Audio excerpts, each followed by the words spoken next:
আমরা নির্বাচনের আগেই অঙ্গীকার করেছিলাম যে আমরা 12 তারিখ নির্বাচিত হতে পারলে ইনশাআল্লাহ 13 তারিখ থেকে কাজ শুরু করব। আজকে আমি যেমন প্রথম কাজটি আমার নিজের ব্যানার ফেস্টুন এগুলো অপসারণের মাধ্যমে শুরু করলাম, যেন আমরা আমাদের শহরটাকে সুন্দর রাখতে পারি।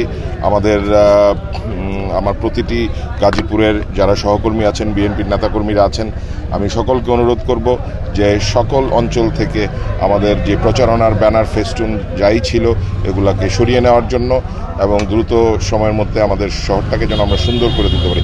এছাড়াও অন্যান্য প্রতিনিধি যারা ছিলেন তাদেরকে অনুরোধ করব যে তাদের ব্যানার ফেস্টুনগুলোও যেন তারা নামিয়ে ফেলেন।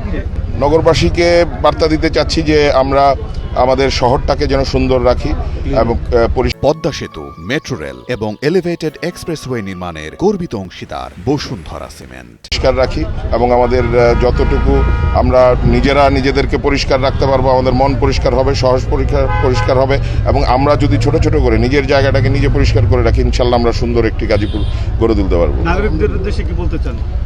নাগরিকদের উদ্দেশ্যে আমি বলতে চাই যে ওনারা আমাকে যে ভালোবাসা সমর্থন দিয়ে নির্বাচিত করেছেন, আমি যেন সেই লক্ষ্যে কাজ করতে পারি, ওনাদের সহযোগিতা চাই এবং মহান আল্লাহ তাআলার কাছে শুকরিয়া যে আমি আজকে নির্বাচিত হয়েছি এবং মানুষের জন্য আমার বাবা যেভাবে কাজ করেছেন নিঃস্বার্থভাবে, আমি তাদের জন্য নিঃস্বার্থভাবে কাজ করতে চাই। বেশ কিছু প্রতিশ্রুতি দিয়েছিলেন পরিকল্পনা।